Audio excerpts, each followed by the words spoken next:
Chapter 2. Squib often felt hard done by fortune-wise. Everybody got some luck, a bone tossed their way by Mother Nature. Squib's boon was common among Cajun folk, and that the Margoans had never taken a shine to him. Maybe it was the French blood from way back, but more likely the Caribbean had more to do with the situation. Squib could never fathom how a person could even tolerate the bayou after sunset, with the mosquitoes ripping chunks out of their flesh. You see those tourists in the morning, wandering around welted, like they got themselves tortured, some Guantanamo-looking shit. Nothing took the cool out of a college calf tattoo like half a dozen septic lumps. Squib got himself maybe a handful of bites a season. Even then, it was usually some Zirindel on a rampage. So that was his luck. Unblemished skin. Hard to turn a fellow's life around on that, less than he got spied hanging at the mall by some Miles Scout. And that wasn't really overlikely. Squib didn't really hang, per se. He was a not enough hours in the day kind of guy. Always working, always making a buck. His Cajun skin made setting crawfish traps more comfortable, at least. Squib would mow up the bayou towards Honey Island and float half a dozen of those cages near Telltale lily pads, then spend a few hours trawling with a scoop net until his traps were bursting at the wire. In all his years of night fishing, Squib had only been bit the one time, and even then that wasn't no mosquito, but a moccasin who got himself tangled up in a cage. The snake must have been jizzed out, though, because Squib suffered no more than a nub of swelling around the teeth marks. Tonight, I got bigger fish in my sights, thought Squib, going on melodramatic. A life of crime. Squib knew that he was stepping over some kind of threshold, and there would be no coming back. But Regent's Hook was a devil in a tassel cap who had his sights on the Lodi, so it's up to him to buy him some distance. Maybe for living in the middle of a development with plenty of witnesses, the Hook might settle down some and back off. Squib's warped reasoning was based off a child's understanding of evil men. He couldn't know that specimens like Hook didn't get settled down. They got riled up. The only time Hook ever settled down was with a blister pack of Benzedrine, a quart of Old Forester's whiskey, and a hooker at the door. The skinny on Squib's prospective boss was as follows. Willard Carnahan, a purveyor of all things legal and illegal. Wasn't nothing beneath Carnahan, not so far as Squib knew. There was a story through the grapevine that Willard had recently beat a corner slinger to a coma recently in the French Quarter over a zip of coke that was actually baby powder and turned a rock in his nostrils. So Carnahan wasn't ever crossing the twin span again, on account of the retribution that was waiting for him in New Orleans from the hustlers higher ups. Willard was a swamp sailor. He could navigate the Pearl River without ever once skimming a bank. He worked a tour boat during the day, and at nighttime he ran his own deals through the tiny feeder trips, even with his eyes closed if needs be. Carnahan had his own distillery, which was perfectly legal, as long as he didn't use it to manufacture white lightning. The official story was that Carnahan was distilling water, but in fact, he was engaged in the age-old practice of running shine from the alcohol-blind swamp dogs on the bayou. The sheriff's office in Slidell took their payoffs in a jug, and nobody else gave much of a crap. But those jugs were heavy, and Squib reckoned that Carnahan could use a humper who knew the swamp almost as well as he did. They arranged a late-night meet on the old Honey Island dock. Squib reckoned he would be allowed to collect from Carnahan's own dock if he proved himself, but tonight he was being tested. In case I'm some class of juvenile narc, thought Squib, keeping an eye out for Willard from his pirogue in the cattails on the west bank, across the tad slate water from Honey Island itself. The view was just fine, with the moonlight bouncing off the cypress leaves, and Squib saw Carnahan standing right there at the water's edge, in his drainpipe jeans and cut-off t-shirt. But Carnahan wasn't alone. There were two people on the dock. Carnahan, with his Twisted Sister-style ratty hair, and one big refrigerator-sized guy. The big one was Regent's Hook. No doubt about that whatsoever. What the hell, thought Squib. Why would Hook be communing with a criminal like Carnahan? He couldn't tell what was going on from this distance. Hook could simply be interrogating a suspect, but Squib doubted that. Hook wasn't a man to put himself out, especially not in the middle of the night. There was too much bayou between Squib and the suspicious twosome on the far bank to know what was going on, a fact which would have to be remedied. And if a person had to put his single finger on exactly when things went ass over balls down the crapper, then that moment was imminent. I need to get myself closer, thought Squib. Maybe I can get myself a little intelligence on hook in case I ever need a get out of jail free card. And there it was, the moment that would change the course of young Everett Moreau's life. Squib was about to commit the cardinal sin of watchers, spies, and stalkers everywhere. That being, don't put yourself in the picture. Keep the hell out of whatever's being spied upon, and do not muddy the waters with your own person. In Squib's exact case, the waters were already plenty muddy, but the boy went right ahead and muddied them further. He cranked his propeller out of the water and paddled up towards the Honey Island bank, paying no heed to the bullfrogs croaking ominous warnings. His paddle grazed the rough hide of an alligator, but still Squib ignored the omens, as he was at that age where every idea he had seemed like the best damn idea in the universe. So the boy forged ahead, keeping his torso bent low, and wishing he had some class of camouflage gun to smear on his face and arms. Not that he possessed any of that specific stuff, but Mama had every queen under the sun, and surely to Jesus, one of her parts would have done the job. Still, too late to fret over that now. It wasn't like he could have seen into the future and bargained on this encounter. It didn't take long, more than half a dozen strokes, to propel the pirogue across the bayou to the overhanging levee of Honey Island. Squib grabbed a fistful of cattails and tugged, sliding his craft into the cover of reeds and roots. The entire maneuver was whisper quiet, and Squib congratulated himself on his own sneakiness, thinking that in another life he could have been Special Forces, maybe, or one of them ninja characters who favored black slippers and headbands. Hook and Carnahan were still jawing away, and now Squib could hear snatches of conversation. He heard Hook say, "I never saw any sign of it apart from a bend in the middle," which could have been pertaining to just about anything from Santa Claus to a police snitch.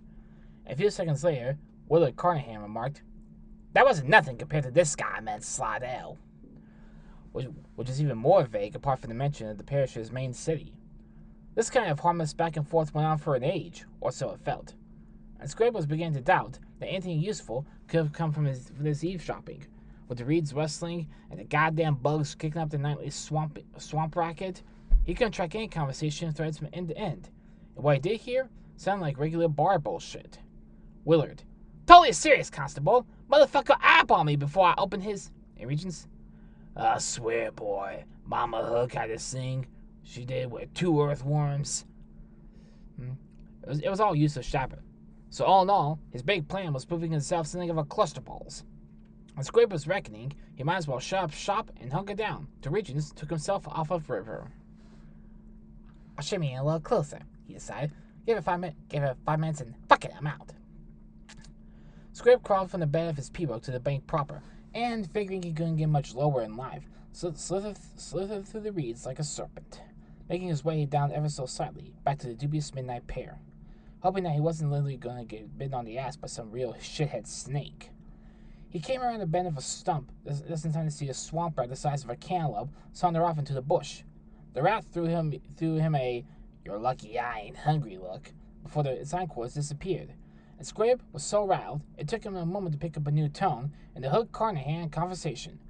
Felt like the temperature was dropping a little bit between those two boys. "I should take a photo," thought Squib, and pulled a smartphone from the waterproof pocket of his camouflage-type work jeans. And as is so often the case, things would have turned out a whole lot better if the kid could have kept it in his pants. Hook was wondering whether there might be some way to avoid dropping the hammer on Willard. "I could just let the idiot walk. Tell him to shave his head and buy a suit. Start calling himself Wilbur instead of Willard. Ivory would never know the difference." But Carnahan was just one of those guys who was too dumb to grasp the concept of consequences. Sooner or later, he'd be shooting his mouth off down the French Quarter about how he dodged Ivory's bullet, and then Hook himself would be in the crapper alongside Willard. "Shit," he thought, "I ain't got a choice." Hook had taken the job, hoping he might be able to find a little wiggle room somewhere down the line. But now he was at the end of that line, so to speak. He could see that there was nothing for it but to complete the mission, and then figure out some way to fill the Carnahan-sized hole in his own plans. Because Hook had big plans that extended a tad further than writing out his years as constable in this shithole parish. He had his beady eyes on Ivy's entire operation, which he aimed to consolidate and extend north to Canada, cutting out South America altogether. He had been drip-feeding factoids about his plans, needing the smuggler to check out his theories, and Willard raised the subject now. "I talked to my guy at the truck stop," he said. "Ain't no limit to the number of truckers he can bring over to us. Half these guys are just bored out of their minds, nothing but gas station hookers for distraction. They'll carry anything, crank, guns. Makes no never mind to those boys, as long as they get paid." "That's good," said Hook. "Real good, Willard. You write those names down?" "Sure did, just like you told me." Willard handed Hook a scrunched up till receipt with names scrawled on the back. "I gotta say, Willard," said Hook, pocketing the list, "you surely are rising to the challenge." Carnahan accepted the compliment with shining eyes like a puppy. "Thanks, partner. So how long before we make a move on Ivory?" "Soon, son," said Regents. "I gotta beef up my own end. I did some surveillance on G-Hop. Found myself a few of my brethren. 2 definite possibilities." "And you're saying drugs? No, guns? No drugs? Drugs is awful light, and guns is awful heavy." Hook had been arguing this point with himself for months, so he was glad to find a chance to lay out on someone who wouldn't be blabbing about in the bar later on. "Listen close, Willard," he said. "I'm about to set down an entire philosophy. Heroin sales are down, right? Cocaine is cheap, and every asshole with legs is trafficking in it. Now, all the gangs. The Mexicans won't need us soon. They got their own people on this side of the border. The Albanians, the Russians, the Puerto Ricans, the Irish. Even the Canadians have gangs now. The Bacon Brothers. Can you believe that name, Willard? So pretty soon nobody will need Ivory's drugs pipeline. Every thug with a backpack will become a mule. That ship has sailed even if Ivory don't know it yet." "The goddamn pipeline is useless?" swore Willard. What the hell are we taking it over for?" "The pipeline ain't useless," Hook corrected him. "A pipeline is always useful. Even the product is useful right now, but we gotta diversify." Willard played his part in the discussion by asking, "Yeah, but diversifying to what?" "Diversify to the famous Second Amendment," said Hook, saluting. "The right to bear arms." "We already got that right." "Some states more than others," said Hook. "California ain't so lenient. New York makes it near impossible to secure a permit. New Jersey, Connecticut, even Hawaii. All those red-blooded Americans are crying out for guns. If there's one thing I know, Willard..." Carnahan completed the thought. "It's guns," he said. "Exactly. You buy low in Louisiana and sell high in California. That's how the world works. Believe me, the NRA won't hold out forever against the libs. The best thing is, we keep it all on the mainland. No South American hotheads need 'em." "Oh, I get it now," said Carnahan. "We're a domestic operation." Hook snapped his fingers. "A domestic operation. Go America." "You got it all figured, Constable," said Willard. "Ain't no way this can miss." And then Hook reached one hand into the pocket of his windbreaker, and the temperature dropped. Squib was all set up now, lying there as proud as Punch in the swamp gunk with his camera trained on Hook and Carnahan. It looked like the buddy part of the evening was over. There wasn't so much laughing and knee-slapping going on now. "Here's the problem, Willard," Hook was saying. "That beatdown you handed out in New Orleans." Carnahan laughed, and Squib saw his teeth glow black in the camera's night vision mode. "Fuck that kid, Regents. That shit is somebody with no shit. You hear me? Goddamn baby-ass powder. Fucked my sinuses up for a week. Hell, they're still fucked up. Every moment when I'm waking up, I can hardly breathe. That ain't no way to do business." Hook seemed to grow a little larger, like he was letting the real Regents come out. "The thing is, son, that kid you whooped, you messed up his brain, so they pulled the plug. His mama had to sign off on it. Can you imagine?" Carnahan used both hands to tease his hair into vertical spikes. Oh, that's a shame, Regents. A damn shame. But that kid was all about the product. Tell me how genuine it was. All that shit. Y'all can't stiff the customers and expect no payback. Hook draped the arm around Carnahan's shoulders, like a bear hugging a deer. Usually, the deer has a sense to know what's on the menu, but Carnahan must have found himself indispensable.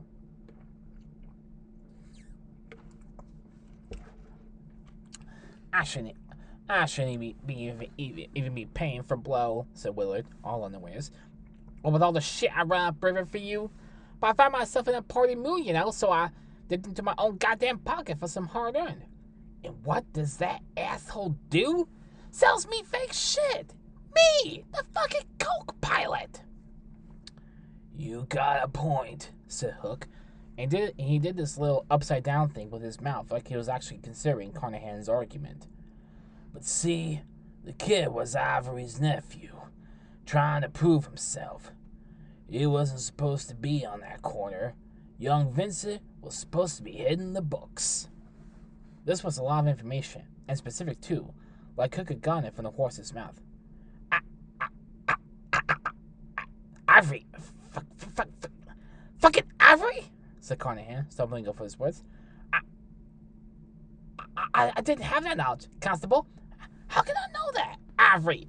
He was just some Italian punk on a corner pushing baby powder. As far as I was concerned, I got some credit with Ivory, don't I? Hook's fingers clamped onto Carnahan's shoulder. Shit, boy. You used up the entirety of your credit and half of mine. Squib was barely more than a kid, but he could see what was coming. This was way more leverage than he wanted.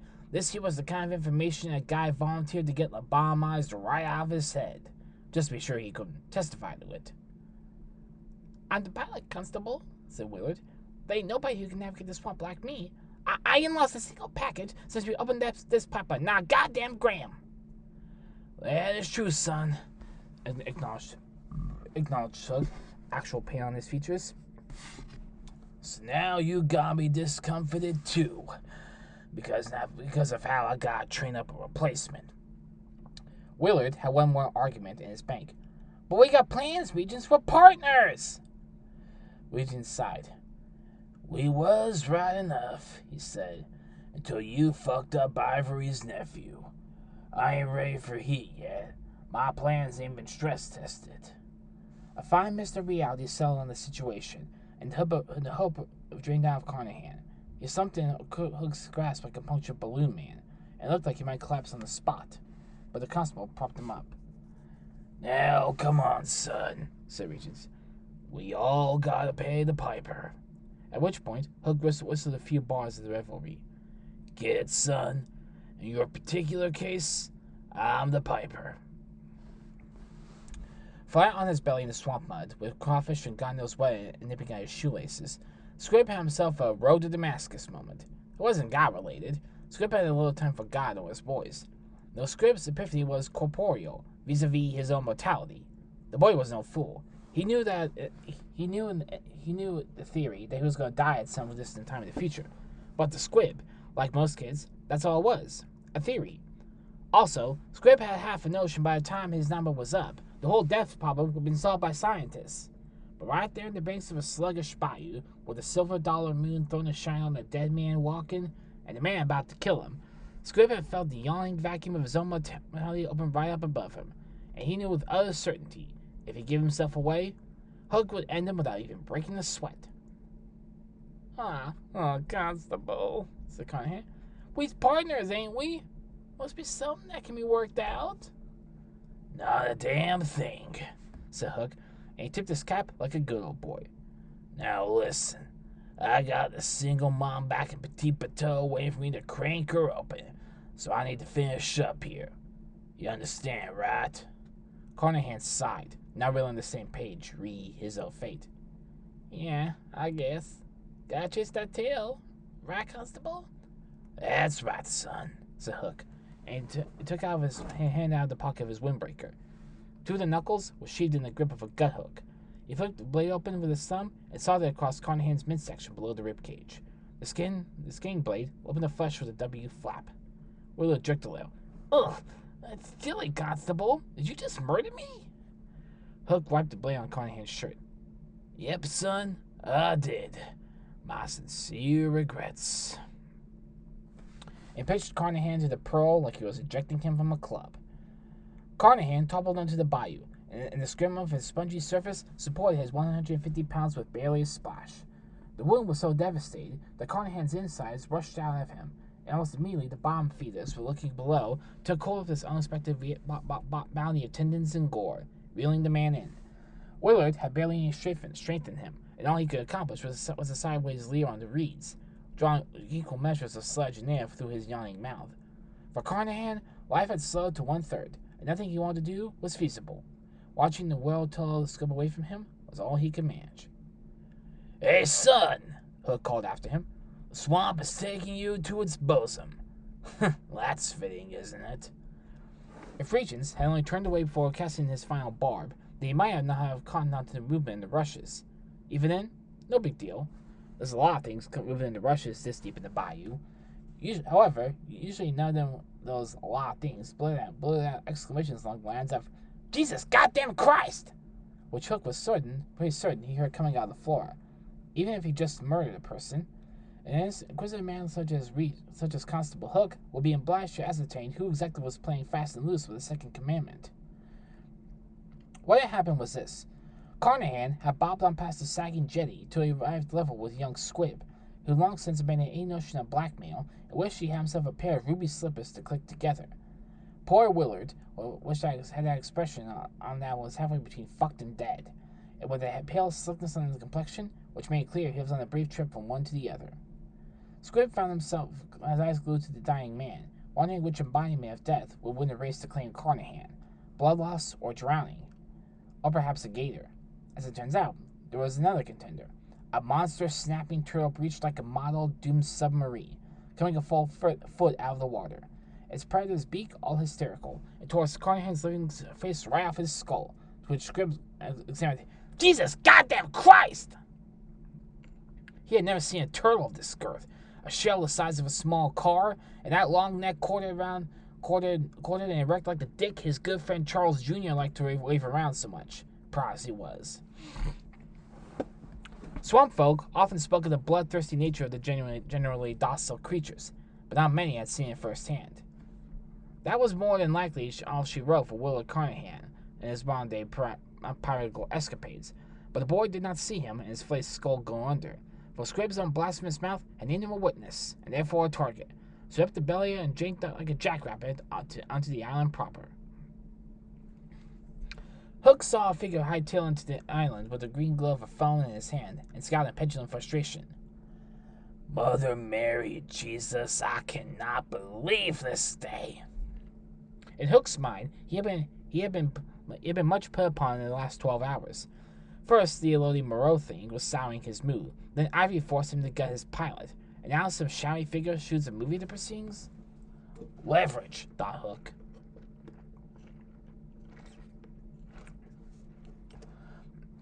That goddamn Ivy was reckoning to tighten the leash. It seemed like he was misinterpreting their relationship, forgetting who had the badge here. Who else could it be responsible? Ivy insisted on the hit, then planned some kid up here to play candid camera. The drug lord would even give more information than he hoped for. He watched that video.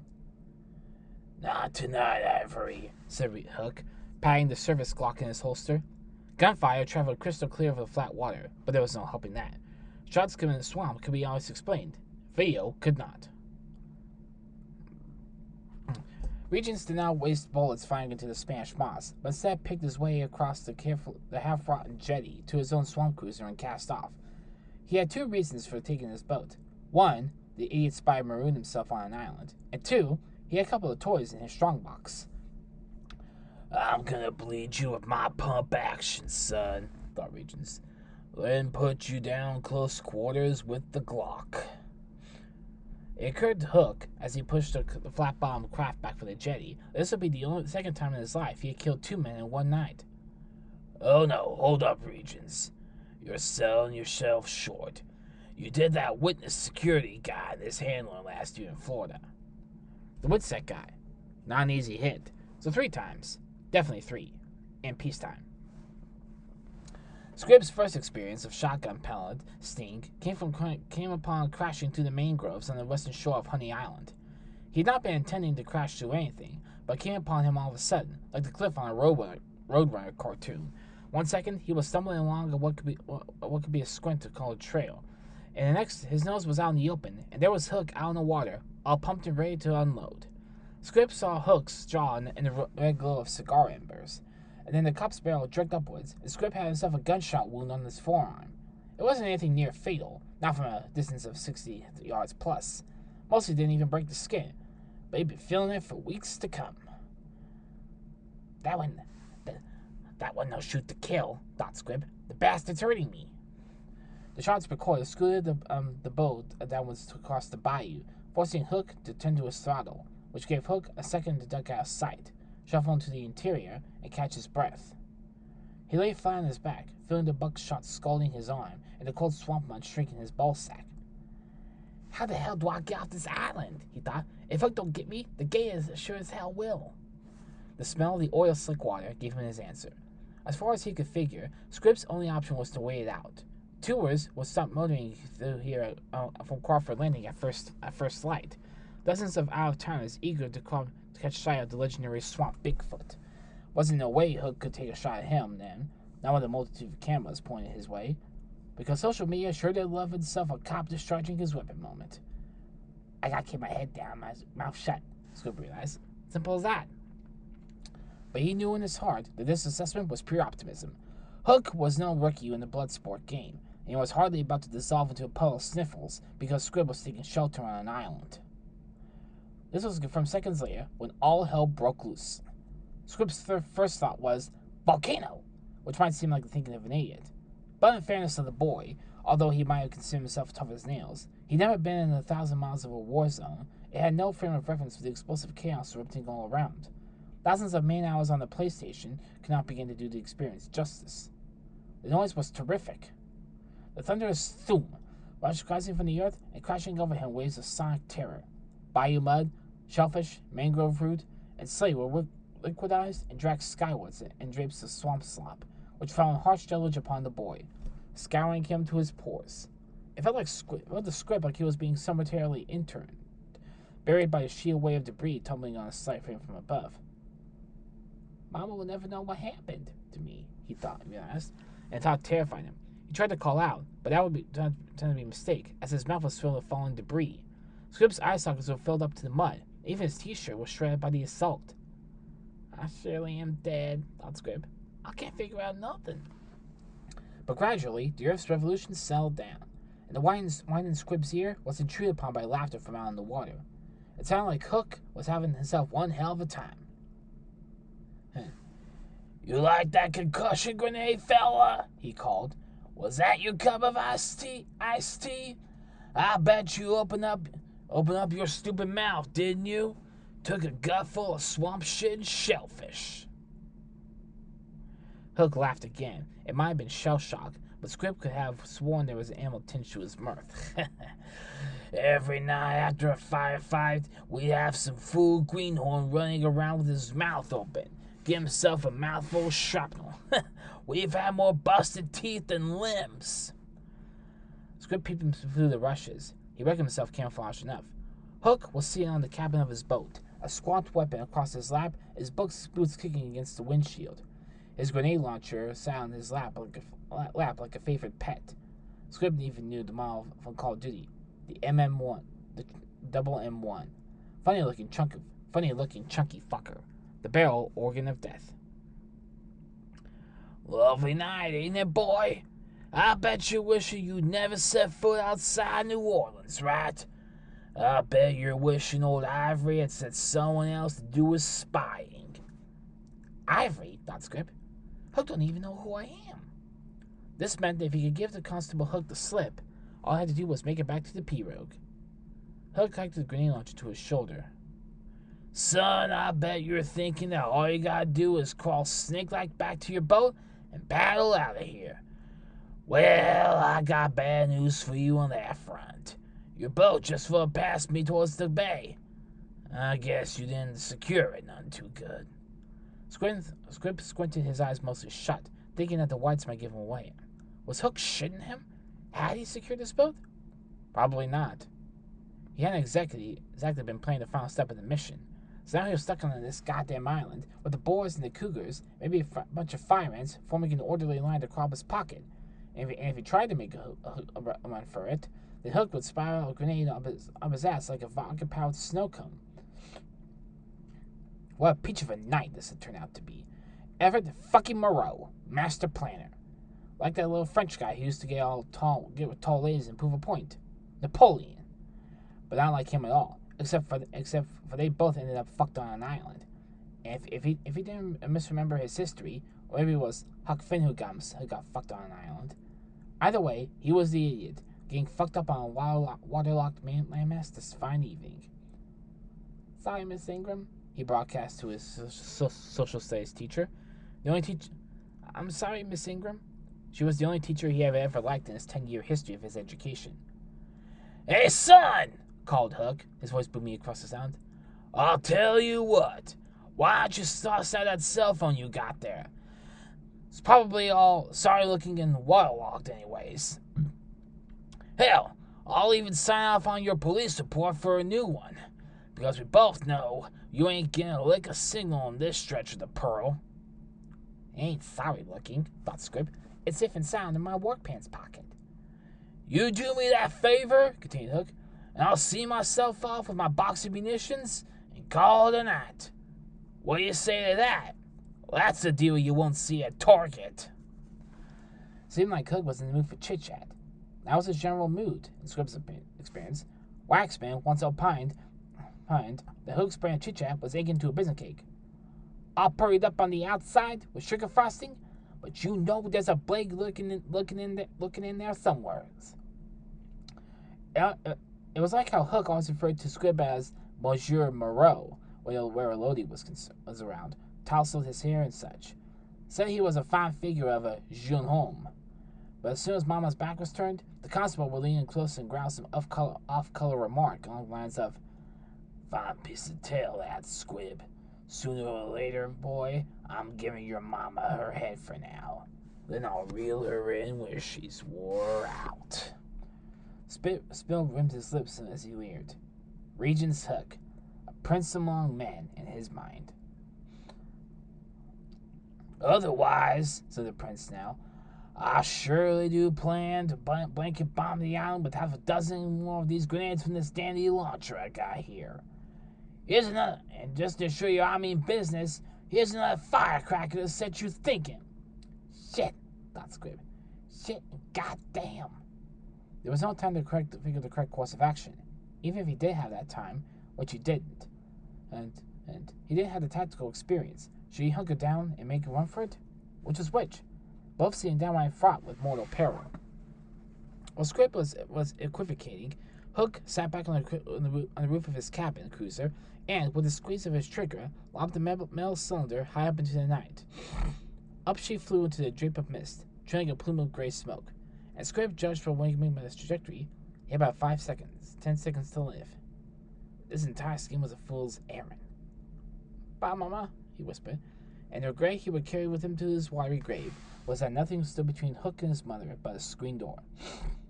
Bless me, Jesus, said Squib just in case, and I'm sorry for all the shit I've done. Then he shut his eyes and waited for the end.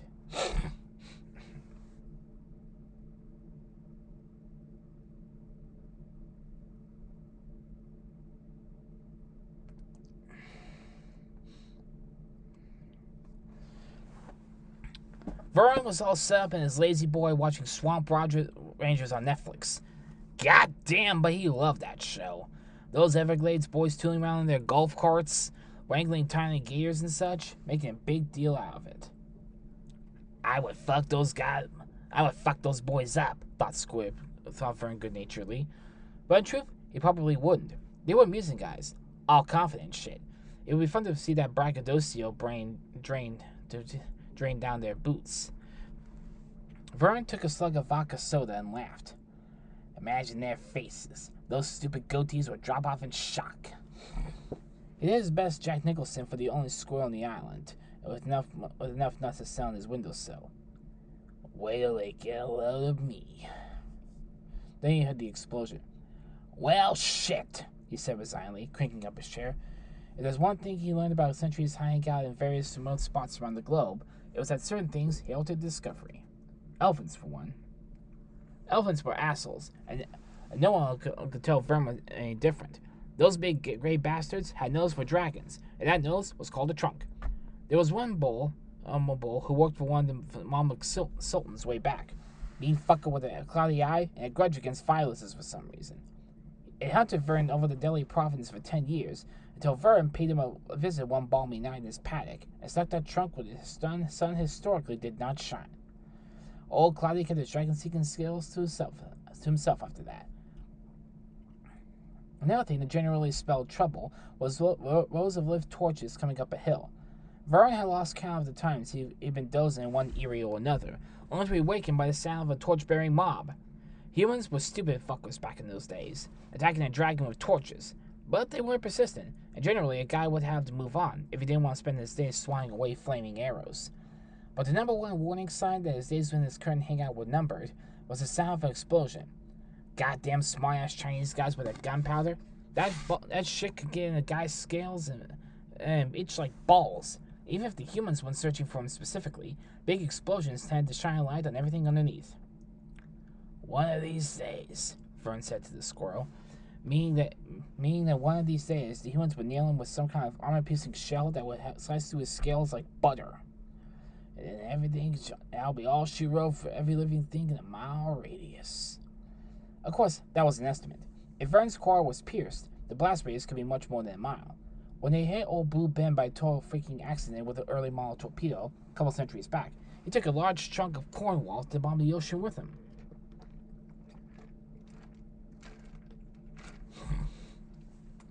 I better check it out, Vern told the squirrel. Put a stop to whoever this shit is before it can get started. Vern climbed out of his lazy boy chair and carefully peeled off his Flashdance t-shirt, folding it neatly with the three precise creases method he picked up from the chirpy Netflix lady. It was one of his favorite shirts, and he didn't want to get the thing ripped to tatters flying around the swamp.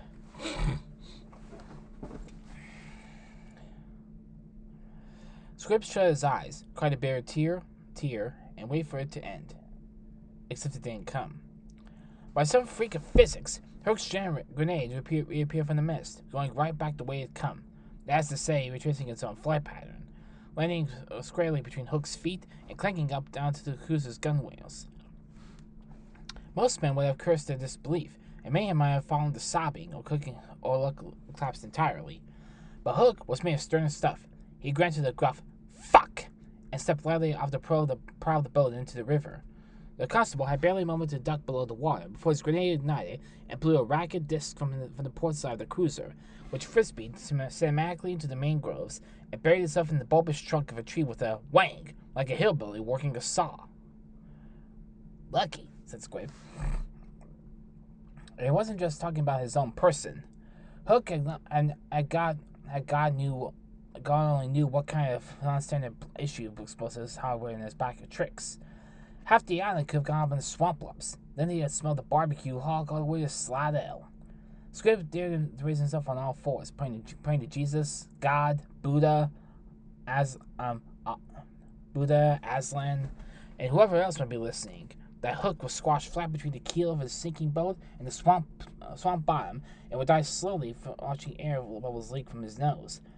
But he didn't get to find out that prayer was answered, because at that point, someone grabbed him by the waistband of his jeans and yanked him high into the Louisiana night sky.